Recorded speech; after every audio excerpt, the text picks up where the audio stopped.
review a little bit from yesterday. How do we test if a value will make a solution balanced? How do we test that? Does anyone remember? How do we test if a value makes a solution true or not? We can look at our assignment from yesterday on page 73, right? How did we tell if a solution was valuable or not?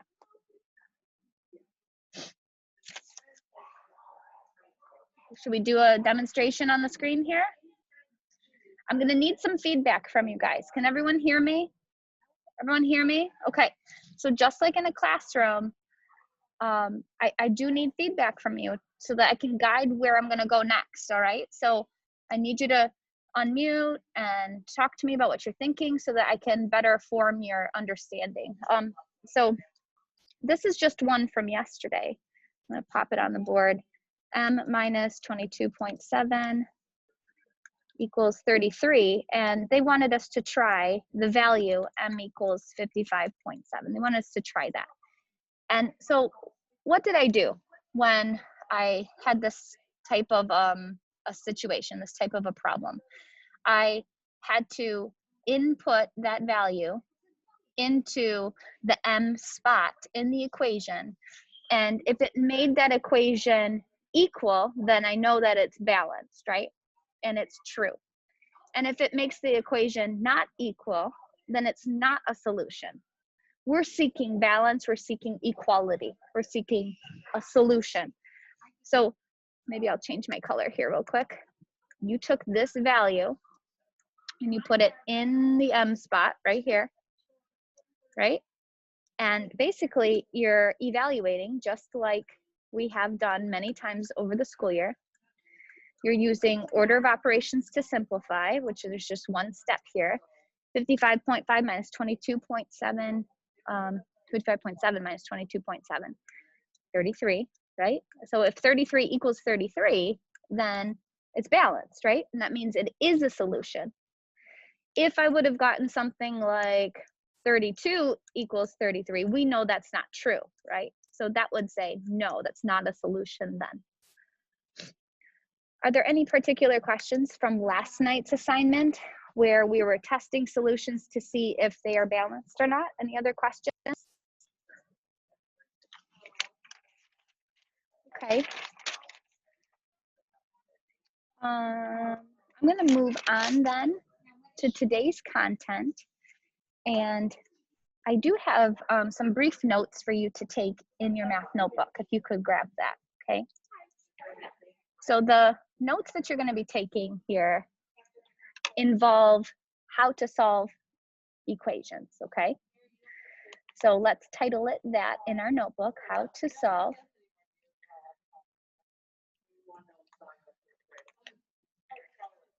solve algebraic equations. There's 3 steps, and we're just going to repeat these throughout the entire school year, guys. Identify the variable. This is the most important step. Make a balanced move. And then number 3, simplify to solve. That's going to be it. All right. How to solve algebraic equations. You're going to identify a variable. You're going to make a balanced move. And then all you're going to do is simplify it to find a solution. Simplify it to solve. So when you're done copying these notes, I'm going to have a couple of more examples for you to place in your notebook. So if you could have it still on hand.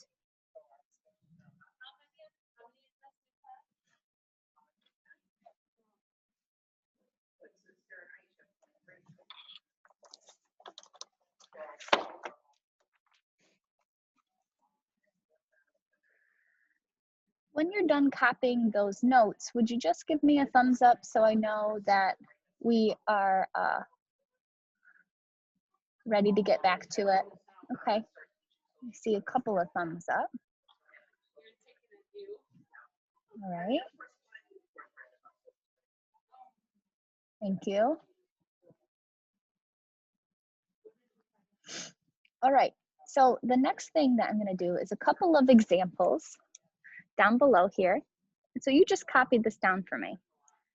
M plus 42 equals 95. That's going to be the first one, okay?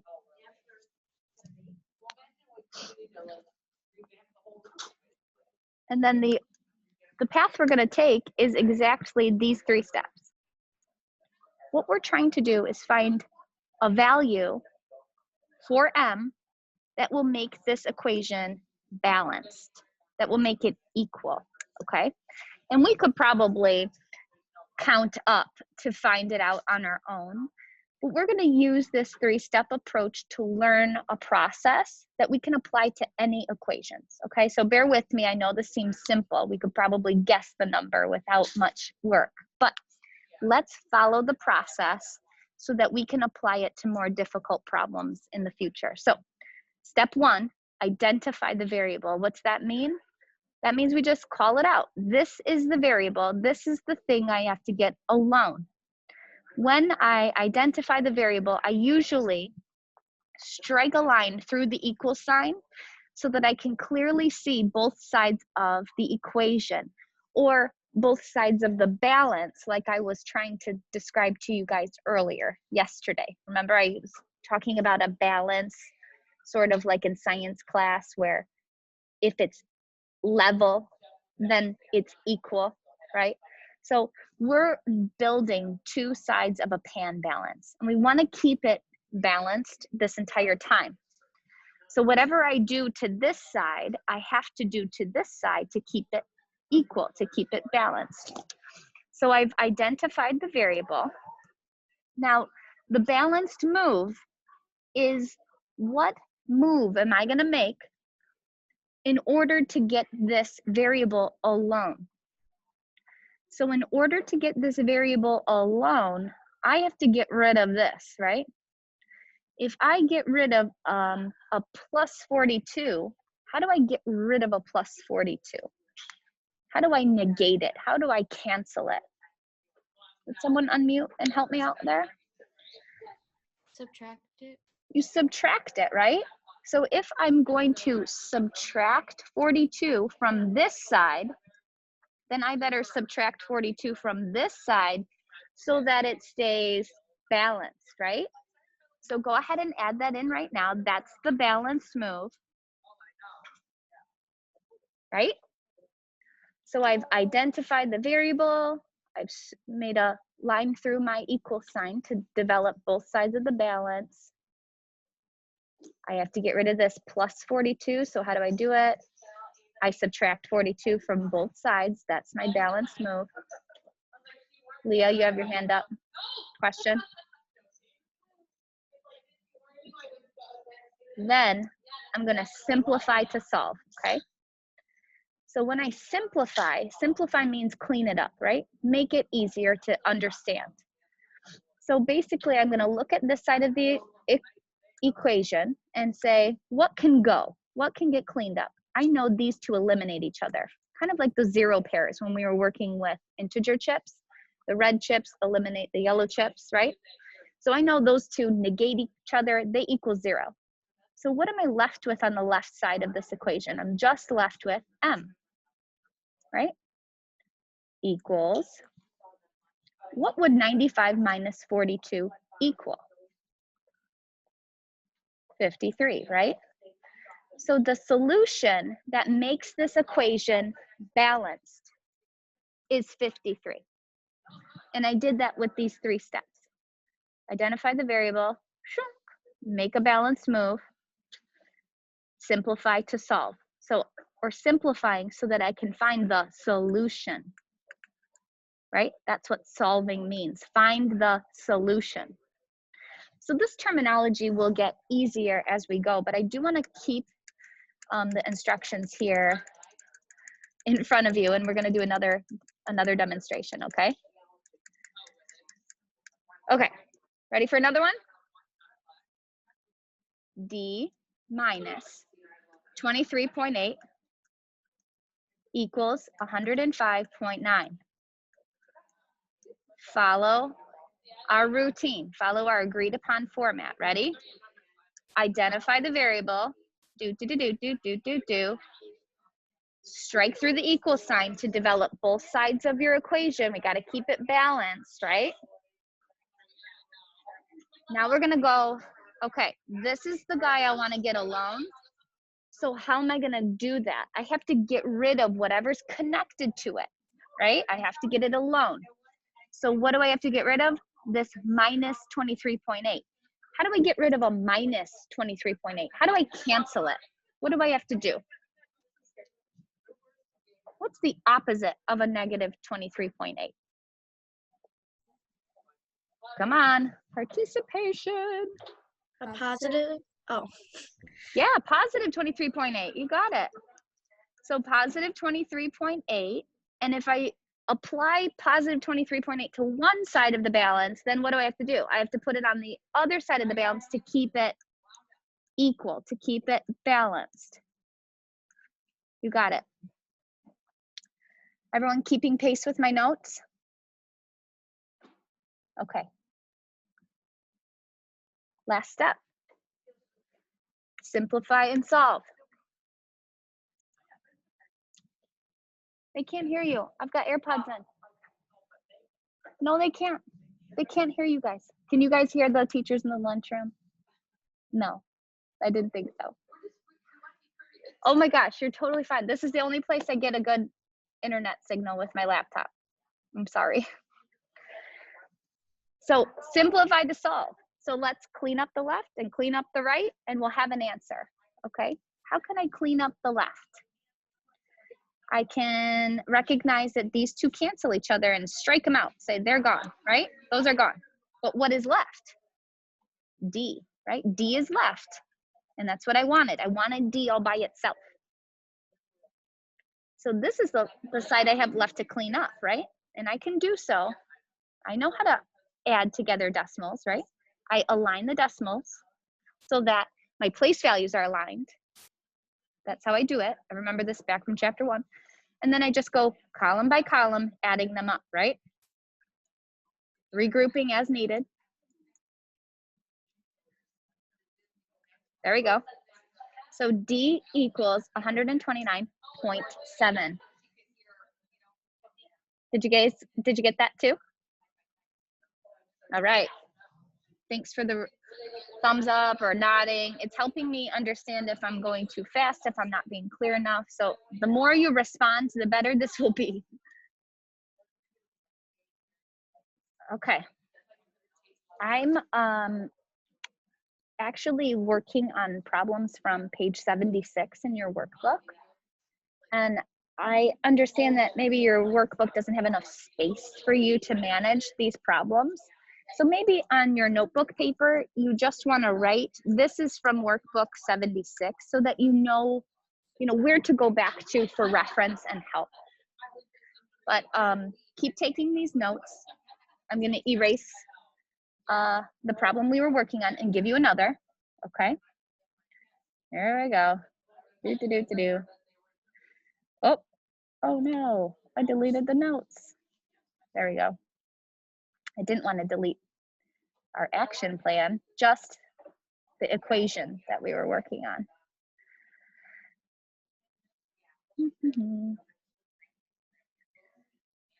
This is a lot harder than it looks, people. Okay, come on, 2, get out of here. All right. Now this one's gonna look a little more complex, but we're gonna use some of the properties that we're comfortable with to make it happen. So this one's number 3 on 76. So we have 85 equals 7.4 plus F plus 10.2. So this one looks a little more complex, right? I'm still gonna do all of the things that I have planned, but I might need to add an extra step in where we see it appropriate to better help us move through the problem. So step 1, class, what's step 1? Identify the variable, right? And this time it's on the right-hand side, which is no problem. because sometimes the variable occurs on the left side of the balance and sometimes it's on the right. But as we simplify, we still have equality throughout the entire problem. It just sometimes it occurs on the left or the right. It's okay. Now, I see I have to get rid of a 7.4 and a 10.2, and I can do that in 2 steps. I could remove the 7.4 from both sides. I could remove the 10.2 from both sides, or I could take that 7.4 and 10.2 and put them together to get their sum and then remove it from both sides. So both approaches will get you the right answer. I'm going to show you both approaches to show you that it will work, okay? So approach number 1, remove them separately. So we've identified the variable, the balanced move, there'd be 2 of them, removing this and then removing this, right? So I'm gonna remove 7.4 from both sides, simplify it. Hold on, someone's in the waiting room, I better add them in.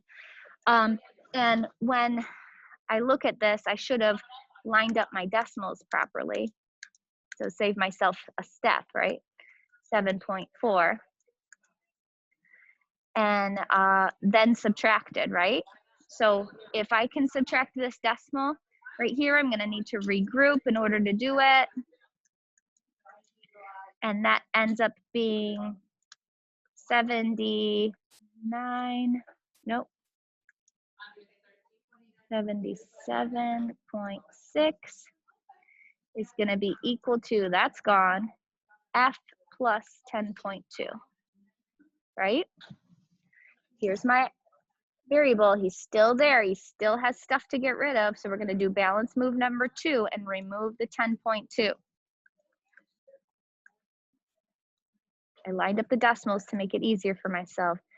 That's gone. I'm left with just F on the right-hand side, so we're getting close. I don't have any regrouping involved here. I just can subtract cleanly. 67.4. Okay, so I took my balanced moves as 2 moves this time for the 7.4 and the 10.2. You can do them separately if you'd like. Here, let's show you the different approach. The other approach would be to combine those 2 values before I make a balanced move. So, and I can do that using a property that we've studied this school year.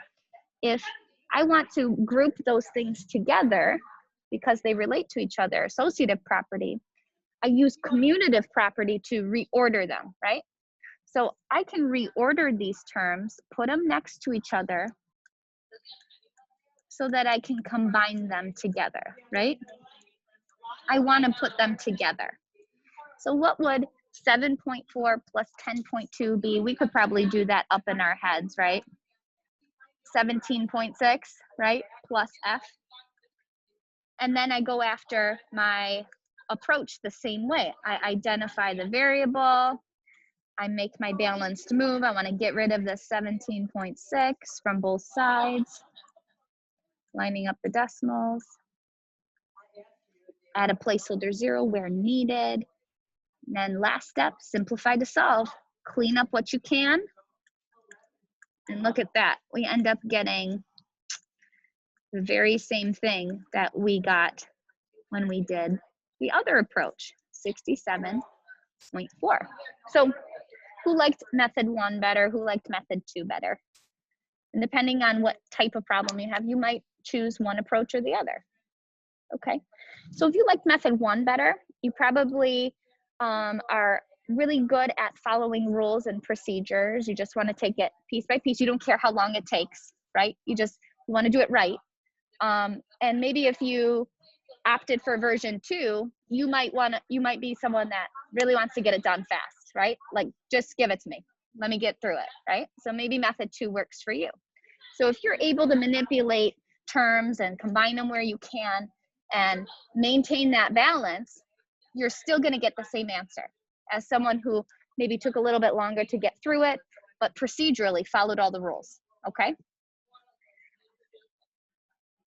I know we are running a little bit tight on time. I don't want to keep you all day, but I want to relate this a little bit to something I put up on our website today. Can everyone see this pan balance that I'm showing on the screen? Can you see a pan balance? Here, let me try sharing it this way. Everyone see this pan balance now? These shapes, okay? What we're gonna do is just use this to have a discussion about equality. So looking at this pan balance, you can see that it's equal, that it's balanced, right? Therefore, you can make a conclusion about the value of the red square compared to the value of the blue circle, right? So tell me something about those two shapes. How do they relate to each other? What can you say?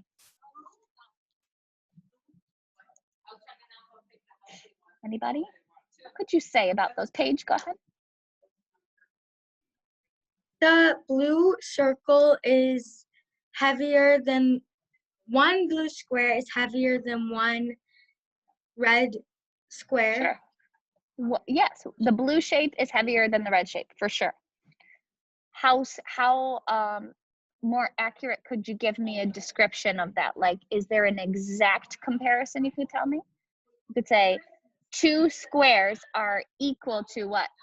1 circle, right? And so if I put 1 more circle on this side, could you tell me how to balance it? What would I have to do? Adriana, what would I do? What could I do? There's a couple different things I could do. You could add another red square. I could add how many more red squares to this 2. side to make it balanced? 2, right? I could do that. Or what else could I add to both sides in order to make it balanced? Another blue circle, right? So if I add the same value or remove the same value from both sides, what happens to the balance? It stays level. And that's what we're doing when we're solving equations, is we are adding or removing the same shape, the same number from both sides of the equation so that we can keep it what? Balanced, right? I can take this blue one off. As long as I take one blue one off of the other side as well, it stays balanced. Just like that, I can add 1 yellow to both sides and it stays balanced. So this idea of maintaining balance applies to our assignment today. I'm going to do one more here with you, and it's going to be number 5. Okay, number 5.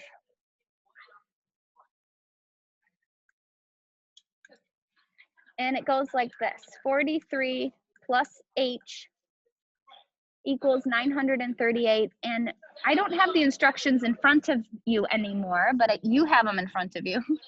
What's step 1, boys and girls? Step 1 of solving.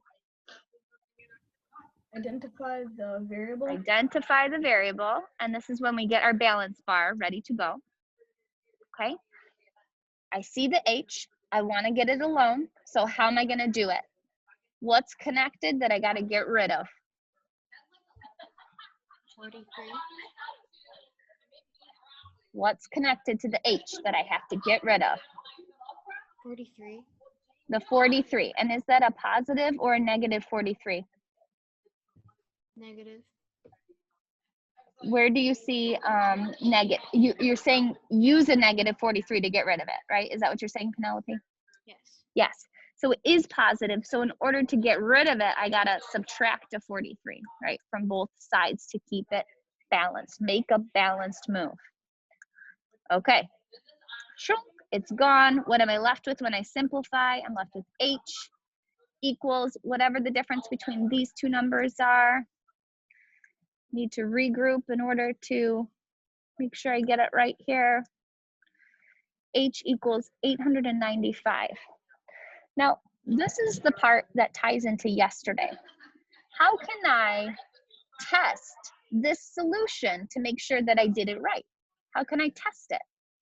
I take that value that I got, 895, and I dump it back into the equation.